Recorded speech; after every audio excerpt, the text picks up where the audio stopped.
ये कहानी एक ऐसी शैतानी शक्ति की है जो दुनिया में आकर तबाही फैला रही है।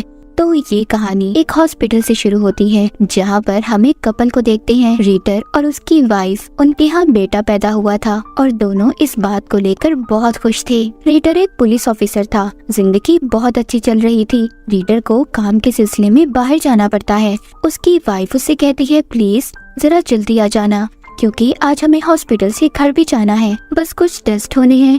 रीटर तो वहाँ से चला गया था और उनके बच्चे को एक नर्स नर्सरी में ले जाती है जहाँ पर और भी बहुत से बच्चे थे। अब वहाँ पर एक और नर्स आती है और जो पहले से मौजूद थी वो उससे कहती है, अच्छा हुआ तुम आ गई, अब मैं छुट्टी लेकर जा सकती हूँ। पर जो नर्स अभी आई थी उसका बर्ताव कुछ अलग सा था। जब पहली नर्स कमरे से चली जाती है तो दूसरी नर्स रीटर के बेटे को बड़े ही गौर से देख रही थी और फिर दरवाजा बंद करके अपने बैग से कैंची निकालती है और वहाँ पर सभी छोटे बच्चों को मार देती है। ऐसा करते उसे बिल्कुल भी रहम नहीं आया था। तभी ये सब करते हुए उसे बाहर से कुछ लोग देख लेते हैं। जब वो दरवाजा तोड़कर अंदर आते हैं तो वो नर्स अपना भी गला काट लेती है। सब कुछ बहुत भयानक था। वो नर्स भी मर चुकी थी। ये बात जब रीटर को पता चलती है तो वो बहुत रोता है और पूरी तरह से टूट चुका था। पर उसका साथी उससे कहता है कि इस वक्त तुम्हें हिम्मत नहीं हारनी, बल्कि अपनी वाइफ के साथ रहो, वो भी बहुत दुखी है। इसके बाद हमें 5 साल बाद का सीन दिखाया जाता है। रीटर अब अकेला रह चुका था क्योंकि उसकी वाइफ ने अपने बच्चे के गम में अपनी जान ले ली थी। इसके बाद हमें एक पैरानॉर्मल इन्वेस्टिगेटर दिखाया जाता है जो भूत प्रेत आत्माओं से बातें कर सकता था। इसका नाम इवान था। उसको कॉल आती है। उसे बताया जाता है दुनिया में कुछ ऐसे हादसे हो रहे थे जिनको समझ पाना बहुत मुश्किल था। हाल ही में एक बच्चे ने स्कूल में फायरिंग करके बहुत से और अपने जैसे बच्चों को मार दिया था। इस केस को अब रीडर को दिया जाता है। फिर हमें एक लेडी दिखाई जाती है जिसका नाम एलिना था, जो अपने घर में कुछ सामान लेकर आई थी। फिर उसका बेटा उसके पास आता है, कहता है कि मॉम, मैंने एक बुरा सपना देखा है। शैतान मेरा पीछा कर रहा था और मैं उससे भाग रहा हूँ। एलिना अपने बेटे को शांत करती है, कहती है बेटा ऐसा कुछ नहीं होता और ऐसी बातों के बारे में बिल्कुल मत सोचो। एलिना की एक बहन भी थी, उसका बेटा भी इसी स्कूल में पढ़ता था जहाँ पर एक बच्चे ने सभी बच्चों को मार दिया था और एलिना की बहन का बेटा भी मर चुका था। उधर ही हम रीडर को देखते हैं जो इस केस के बारे में स्कूल में छानबीन करने आया था। सारी छानबीन करता है। वहाँ पर उस बच्चे की माँ को भी बुलाया जाता है जिस बच्चे ने सभी कत्ल किए थे।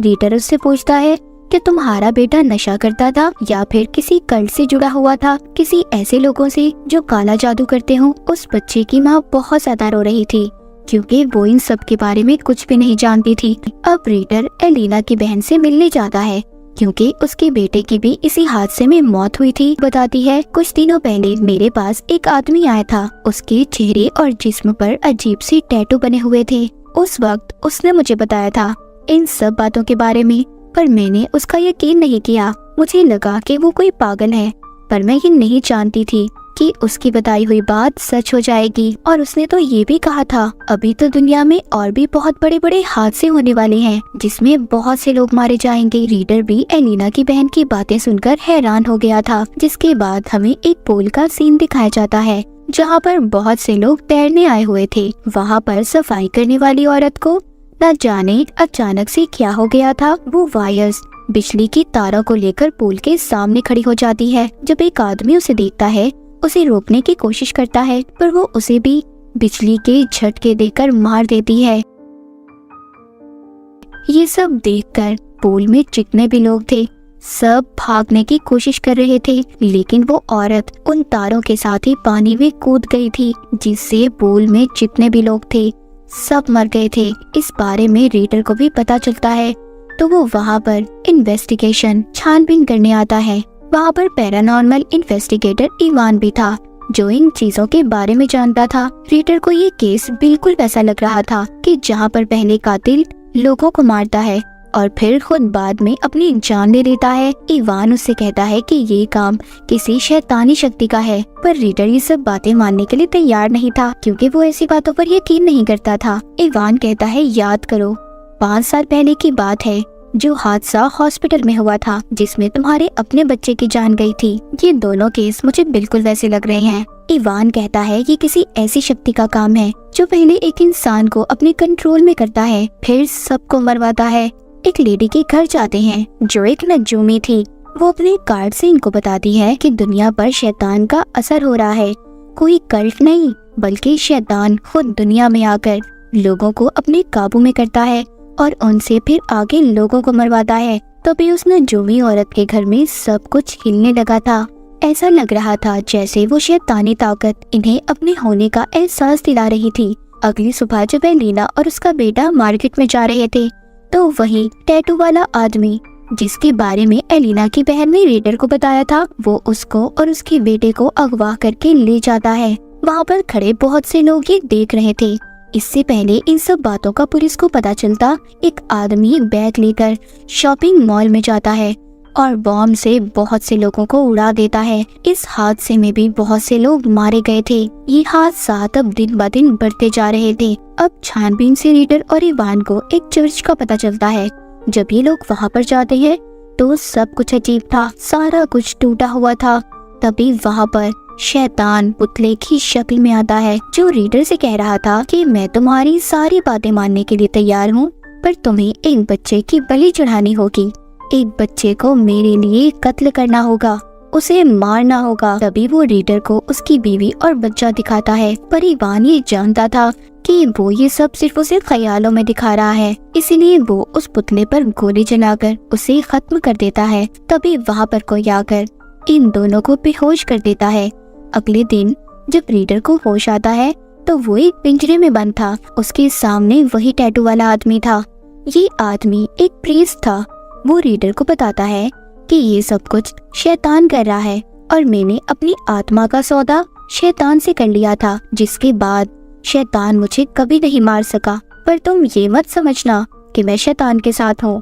रीडर समझ रहा था कि इस प्रीस्ट ने इवान को मार दिया है, पर वो उसको दिखाता है, कहता है देखो, वो और साथ ही एलिना भी उसका बेटा बिल्कुल महफूज हैं। प्रीस्ट कहता है कि शैतान हमारे गॉड का दूसरा जन्म नहीं होने देना चाहता और वो सब कुछ इसीलिए कर रहा है। मैं जानता हूँ इन सब के बारे में, इसीलिए शैतान लोगों को मारता है। अब ये फैसला करते हैं कि जितने भी लोग हैं सब एलिना और उसके बेटे को बचाएंगे। ये सभी एक टनल के रास्ते उसे एक महफूज जगह पर भेजना चाहते थे, क्योंकि जब शैतान ने रीडर को एक बच्चे की बलि का कहा था, वो बच्चा कोई और नहीं बल्कि एलिना का बेटा था।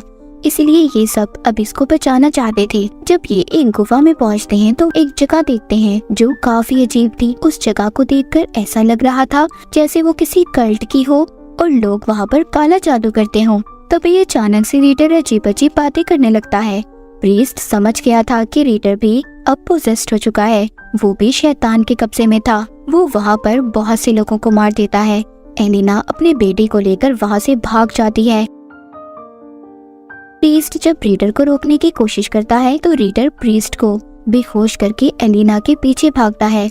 एलिना के बेटे को वो शैतान असली रूप में नजर आ रहा था जो उसके पीछे था। जैसा उस बच्चे ने अपने सपने में देखा था बिल्कुल वैसा ही था। एलिना उस टनल से बाहर आ गई थी, पर अब भी रीडर उसके पीछे था, लेकिन वो एक पत्थर से उस पर वार करती है और उसे बेहोश कर देती है। तभी वहाँ पर प्रीस्ट के कुछ लोग आ गए थे और उनके साथ इवान भी था। ये रीडर को दोबारा से गुफा में ले जाते हैं और उस पर एक्सॉर्सिज्म जादू करते हैं ताकि शैतान रीडर के अंदर से बाहर आ सके। पर वहाँ पर रीडर को काबू में लाना बहुत मुश्किल था। वो एक एक करके सभी को मार रहा था। आखिर में वो जब एलिना को मारने की कोशिश करता है तो वहाँ पर पीछे से प्रीस्ट आता है जिसके हाथों पर खून लगा हुआ था। वो उन खून वाले हाथों को रीडर के सर पर लगाता है जिससे उसकी ताकत कम हो गई थी। शैतान उसमें से बाहर आ जाता है और एक पत्थर में बदल जाता है। शैतान अपनी अंधेरी दुनिया में वापस चला गया था। दरअसल प्रीस्ट ने जो अपने हाथों पर खून लगाया था वो एलिना के बेटे का था, लेकिन वो मरा नहीं था। उसने सिर्फ उसके हाथों पर कट लगाकर उसका खून लिया था। अब सभी महफूज थे। आखिर में दिखाया जाता है कि इवान बैठा अपने साथियों को शैतान की कहानी बता रहा था। वो ये भी बताता है कि रीडर के अंदर वो शैतान था। रीडर ने अपनी जिंदगी में बहुत सी मुश्किलों को देखा था। वो अपने साथियों को बताता है कि अब कोई बुरी ताकत रीडर पर अपना काबू नहीं कर सकती, लेकिन अब वही है जो हमें बचा सकता है, क्योंकि आगे और भी बहुत सी मुश्किलें आने वाली हैं। और इसी के साथ ये कहानी यहीं पर खत्म हो जाती है।